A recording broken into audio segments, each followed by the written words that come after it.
nikech ma en odu sirikal maringo ni kata bed ni samoro no go Jack gi yama moko mano bedo gi winjruok kendo ong'iyo ni piny Kenya bed ni bedo mongirore to sirikal pod kanitiere richo tibiro yuagne jatend piny gi duond bura mar UDA gi jo Kenya Kwanza mano loso sirikal nyaka gie sani in iwuon king'iyo moko kuom gik ma jowetewa manitiere e studio ka wacho ni gin both mosebetie ang'o ma nyaka tim mapiyo mondo chuny oganda chak dog kuom bed gadier gi geno ne sirikal ni biro tiyo maber kata mane higni ariyo ma pod odong' higa mar 2026 2027 ka koro ji biro dhi e yiero gin ang'o gini ma nyaka tim mapiyo mondo piny Kenya obed mongirore ma ji ni kod gadieri gi sirikal ma onge ng'ikruok moro amora king'iyo gik ma samoro osetimore chien. Erokamano ahinya owadwa Bati. Nitie gaps. Ng'ato nowacho ni Rome was not built in one day. Ng'ato be nowacho ni 1,000 steps begin with a step. Adwaro jiwo jo Kenya ni namba achiel sirikal en gimiteno kod paro mojuol koni gi koni tiketo kamoro achiel ting'iyo paro maber manyalo tayo oganda. William Ruto higa mar 2024 nonyiso kido moro ma ruodhi mang'eny onge godo. Ni en ng'at ma ka apako biro mapek to nyalo tur modog piny mowinji ni jopiny dwarano. Nwaneno ka GNC kanowuok oko manong'anyo notur momiyo sani wantiere kod broad based. Adwa mana encourage sirikal gi jogo momi nafas matiyo e lemo mopogore e sirikandwa ka ni gima important manyaka wang'i en rito sheria, ratiro mar ngima, Bill of Rights en gima ok wanyal compromise. Mane both mwaseneno chien ka migawo mar obila ywak osebet ma isolated ka gi ka ni ngima jo Kenya oselal kuom both kuom obila magwa moko.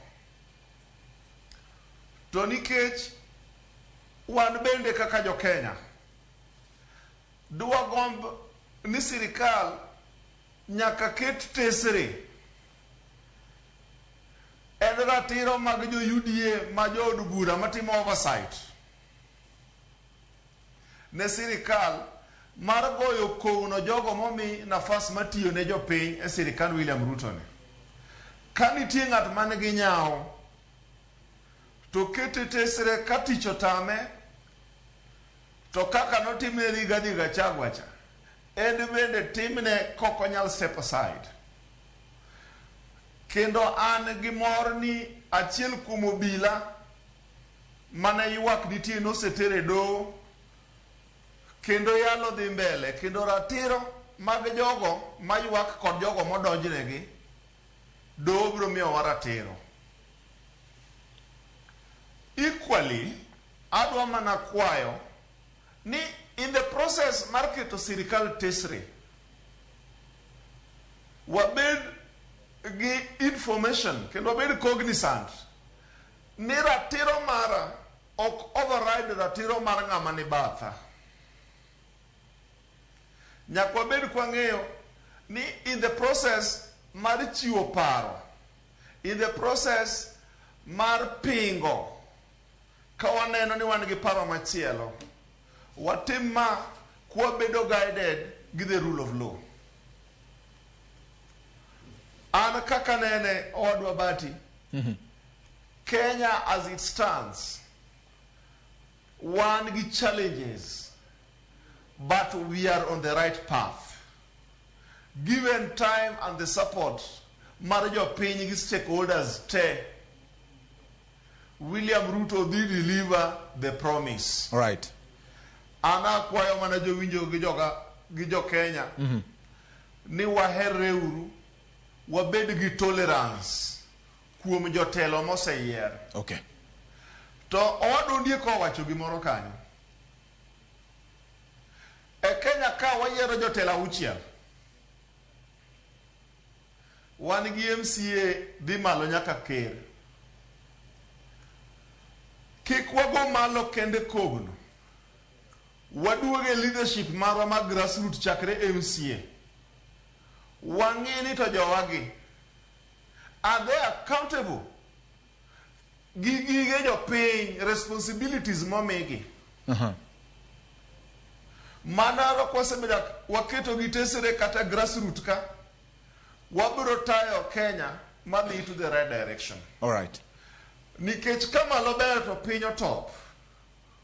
Pod wan gi midhiero kaka jo Kenya. Erokamano Obuya. As a UDA member, I welcome. Okay, chikati gi wach mane wacho as a UDA member? No. Yes. An kaka ja UDA, I welcome critic ma positive kuom jo Kenya duto, both members mag UDA kod mag parties mamoko. Mondo siem wang sirikal gi hera, gi ratiro, kod adiera, mondo jo Kenya oyud proper service delivery. Erokamano bati.